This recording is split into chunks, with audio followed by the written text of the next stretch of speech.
Bien, empezamos la última parte de la revisión de aparato respiratorio y en este caso analizaremos ahora sí la vía respiratoria, bien, las partes respiratorias como tal.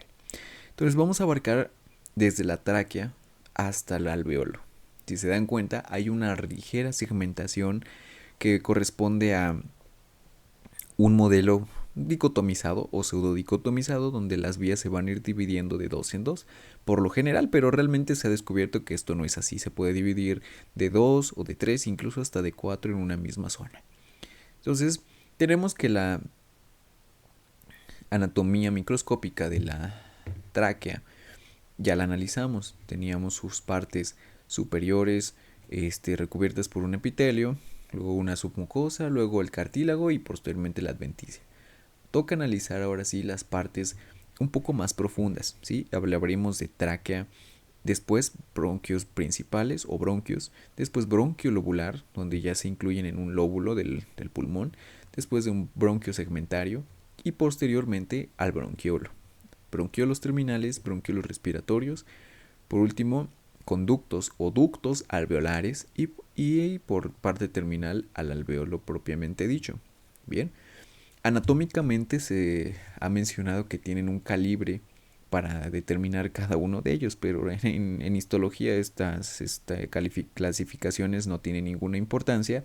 Lo que sí tiene importancia es las estructuras que se encuentran dentro de la misma, ¿sí? Porque aquí podríamos decir el bronquio tiene un diámetro de 1 centímetro hasta 0.5 y el bronquiolo 1 milímetro, pero realmente lo que hace la diferencia son las estructuras presentes en la pared del mismo. Entonces vamos a empezar a abordarlas. Bien, entonces las características, ahora sí, más importantes del pulmón son las siguientes. El parénquima se divide en lóbulos, ¿sí? Estos lóbulos están creados por tejido conectivo, ¿sí? Haciendo septos que como tal lo van diferenciando, ¿sí? Y son visibles a la macroscopía, ¿sí? Hay lóbulos incluso enumerados en base a estas y sobre todo en base a las divisiones que son bronquiolos lobulillares. Bien, entonces los bronquiolos terminales son la parte más distal de la porción conductora. Recuerden que hay porción conductora y una porción respiratoria. Entonces, el bronquiolo terminal es precisamente la parte terminal de la conductora, ¿sí?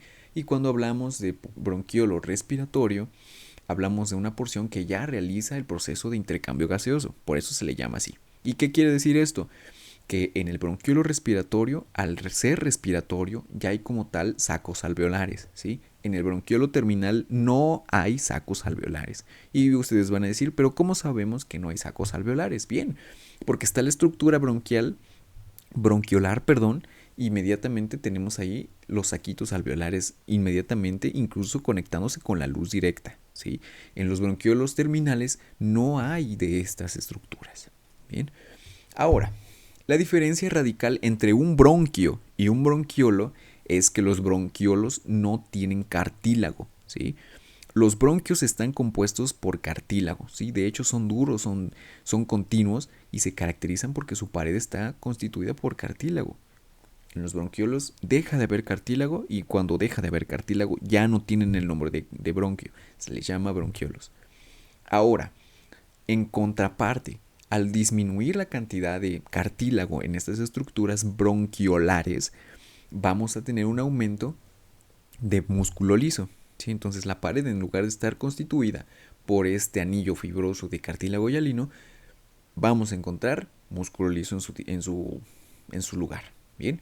Ahora, en estas zonas de bronquiolos también las cantidades de tejido conectivo y de glándulas van a ser mucho menores. ¿Por qué? Porque en esta zona no necesitamos moco. De hecho, necesitamos lo contrario, que empiece a salir el moco.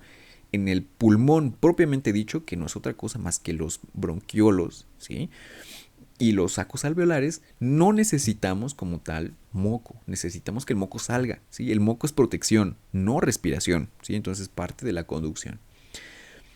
Y por eso en estas zonas de los bronquios el epitelio deja de ser uno meramente respiratorio, ¿sí? Deja de ser un epitelio cilíndrico pseudoestratificado mucosecretor a ser uno cúbico simple, ¿sí? Por lo tanto, en bronquiolos y bronquios hay una transición epitelial de este epitelio respiratorio a uno cúbico simple, ¿sí?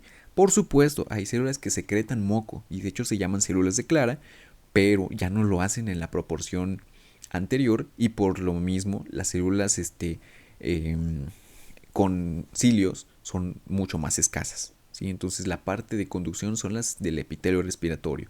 Las partes respiratorias ya no tienen este epitelio respiratorio, por supuesto. Aunque un contradictorio, ¿no? El epitelio respiratorio no está en la porción respiratoria, pues no, no es así. Muy bien. Entonces, analizando ahora sí la máquina que nos hace respirar, que es el pulmón, lo que corresponde a estructura pulmonar propiamente dicha son estas cositas que parecen una red de araña, ¿sí? Esos son los sacos alveolares y de hecho estos espacios de acá están llenos de aire, ¿sí? Ahí es donde se lleva a cabo el intercambio gaseoso. Sí, esto de aquí son los bronquios. ¿Y cómo los dijimos que íbamos a diferenciar? Porque en esta pared que lo constituye no hay cartílago, ¿sí? Si estuviéramos en un bronquio, propiamente dicho, en un bronquio, habría un espacio aquí de cartílago, como lo podemos ver acá, ¿sí? Unos segmentos de cartílago que todavía conforman la estructura, pero esto ya de aquí es un bronquiolo, ¿bien? Además de estas estructuras alveolares y bronquiolares y bronquiales que podemos encontrar dentro del parénquima pulmonar, también vamos a encontrar muchos vasos sanguíneos. Pues acuérdense qué va a ser. Va a ser el intercambio gaseoso. ¿Entre quién? Entre la sangre y el aire. Por lo tanto necesitamos mucha cantidad de sangre, ¿sí? Entonces el parénquima pulmonar es prácticamente sangre, aire, alveolos y bronquiolos. No es otra cosa más compleja. Entonces, lo que les mencionaba, un bronquio y un bronquiolo son diferentes por las estructuras que tienen entre ellas, en su pared. Bien, el bronquio se menciona que anatómicamente tiene más de 1 milímetro de diámetro. Los bronquiolos tienen menos de 1 milímetro de diámetro. ¿Sí? Pero ahora, yéndonos a las estructuras propiamente dichas de cada uno, el bronquio tiene un epitelio respiratorio. ¿Sí? Ya lo analizamos cuál es ese. El bronquiolo no. Tiene un epitelio cúbico simple, ¿sí? Y hace la transición epitelial, ¿sí? Entonces, pocas células ciliadas, células caliciformes y mayor cantidad de células cúbicas simples, ¿sí? Tiene cartílagos en parches irregulares, o sea que no es un anillo como en la tráquea, ¿sí? Aquí hay unas zonas en parches, o sea, partecitas de cartílago que van integrando el bronquio, ¿bien? ¿Qué pasa en el bronquiolo? No hay cartílago y entonces tenemos mayor cantidad de músculo debajo de la mucosa.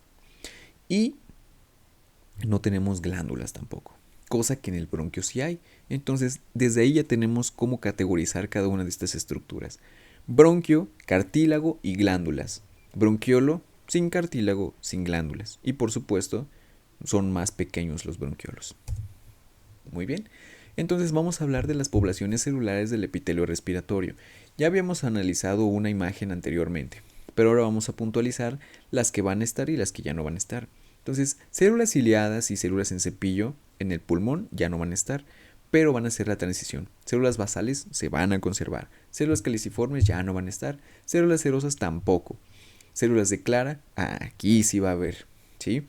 Sobre todo en las porciones donde ya hay como tal bronquiolos y ya está el epitelio cúbico simple, en estas zonas sí vamos a encontrar células de Clara. En las anteriores, que están, como les mencionaba, que va a haber una transición epitelial, aquí sí vamos a encontrar todas las anteriores. Pero una vez que lleguemos al epitelio cúbico simple, solamente vamos a encontrar células de Clara, que se pueden confundir con las células caliciformes, por supuesto, pero no lo son. ¿Sí? De hecho, su contenido proteico es diferente. ¿Sí? Tiene a ser más proteico, evidentemente, y menos mucoso como el de las caliciformes. ¿Qué más vamos a encontrar? Linfocitos y células del SNET. Estas sí se van a conservar en los bronquiolos y bronquios. Bien, pero las demás se van a ir perdiendo.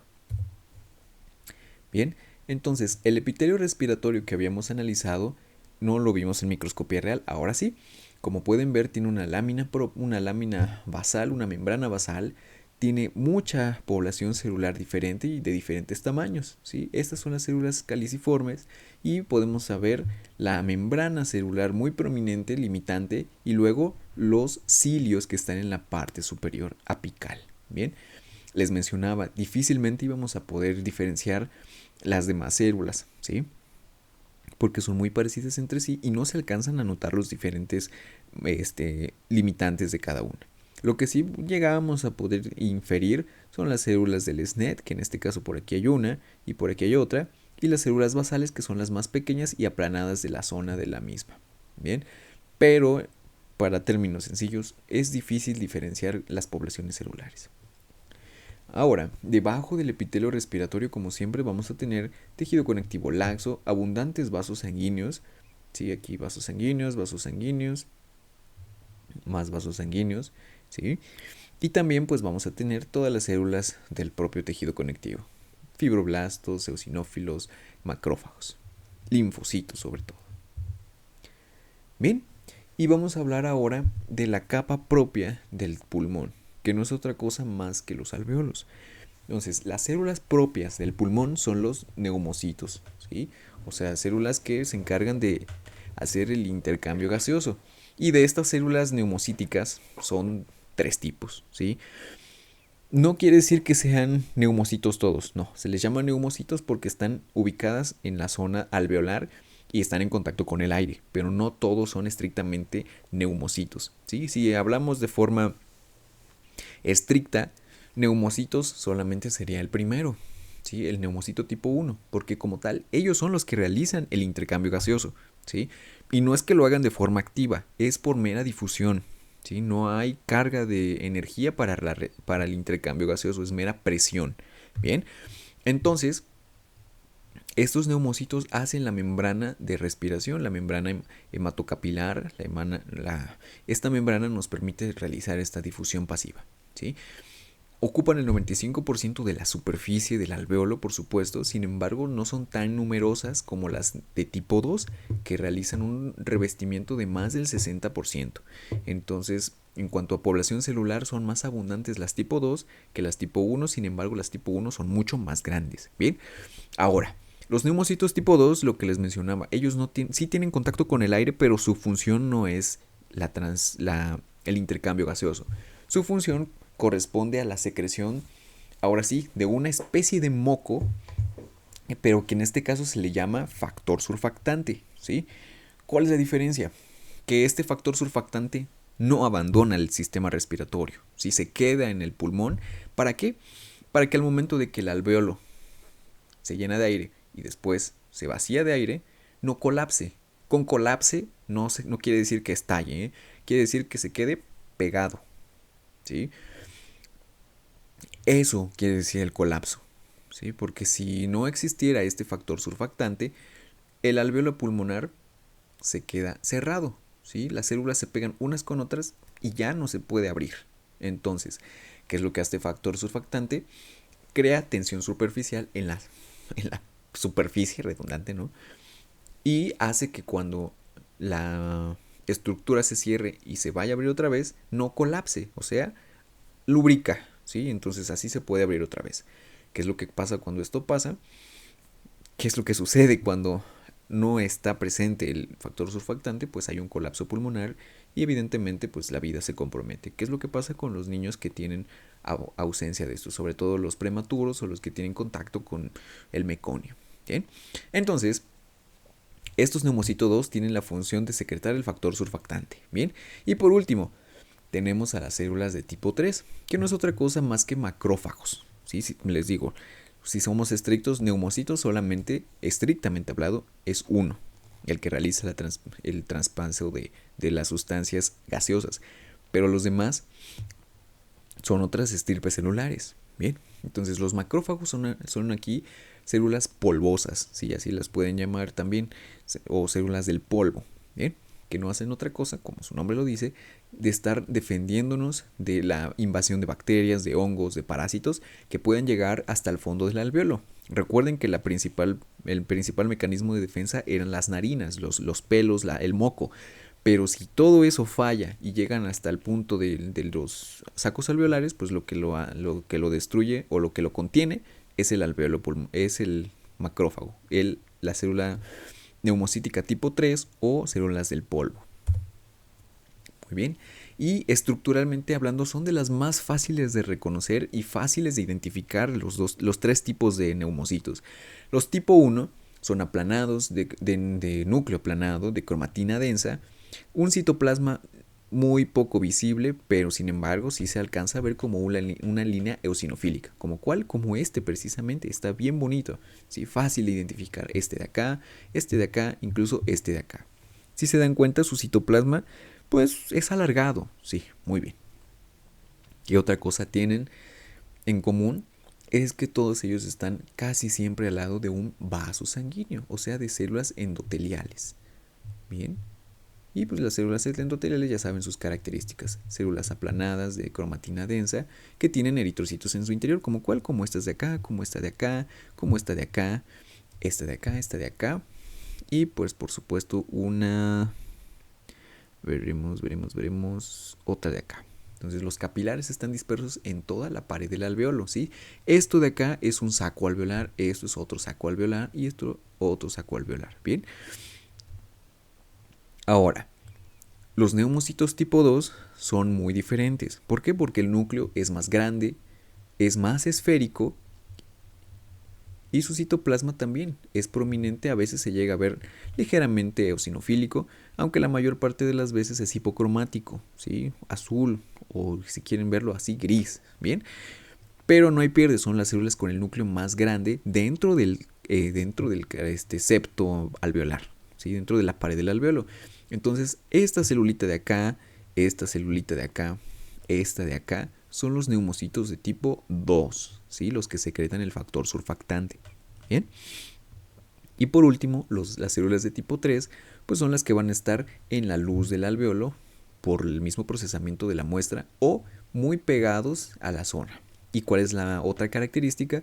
Que son células bastante grandes. En este caso no se alcanza a ver así como se los voy a describir, pero por lo general en hematoxilina y eosina son células muy eosinofílicas, ¿sí? Se ven rojitas. Y de lo contrario, si estuvieron muy activas, se van a ver basófilas, ¿sí? Entonces son las células que tienen una relación de núcleo-citoplasma mucho más grande, ¿sí? Su núcleo es este y su citoplasma, pues acá. Entonces cabe 5 o 4 veces más. A diferencia de las otras dos, que es de 1 a 1, en el caso de las neumocito tipo 2, y de 1 a 2 en las de tipo 1.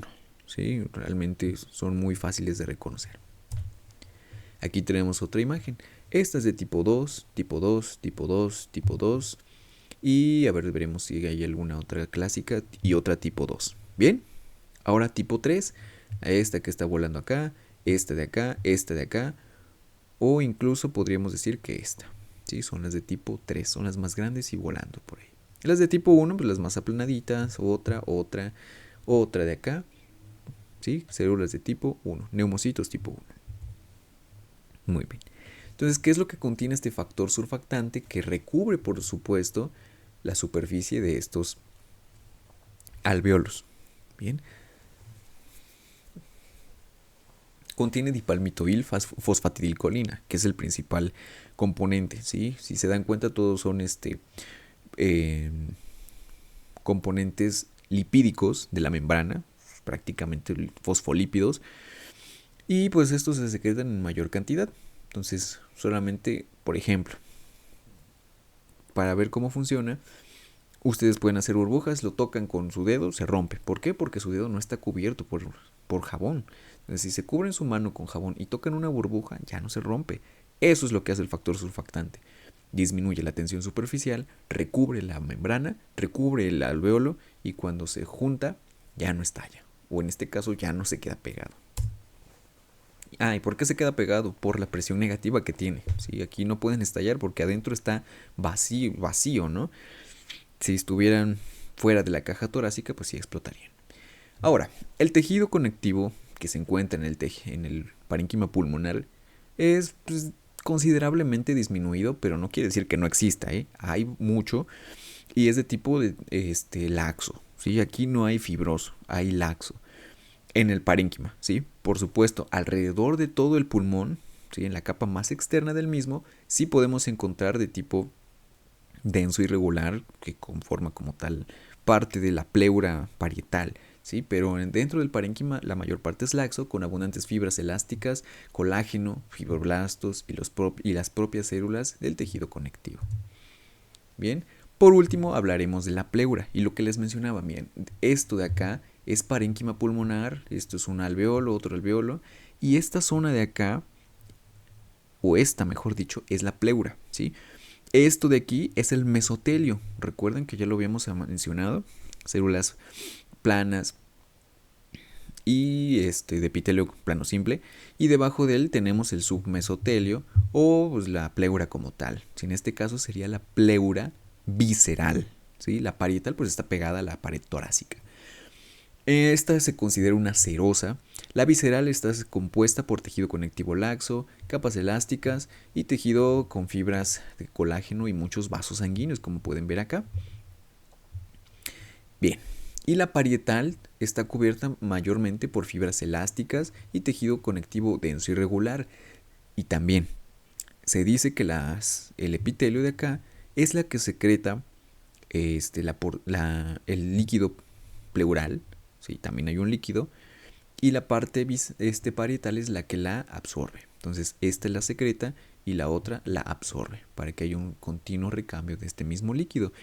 Esta pleura es muy importante para disminuir el roce también. Entonces si no existiera este líquido pleural ni la pleura, pues se rozaría y sangraríamos por todas partes en el pulmón. Muy bien. Entonces, con esto vamos a concluir la clase del día de hoy. Espero que les haya gustado, que la hayan aprendido bastante. Ya saben, si tienen dudas del tema, pueden consultarme por medio del chat sin problemas. Y también contestar las actividades y leer los resúmenes que se están dejando en la plataforma. Entonces, gracias por su atención. Nos veremos en la siguiente lección.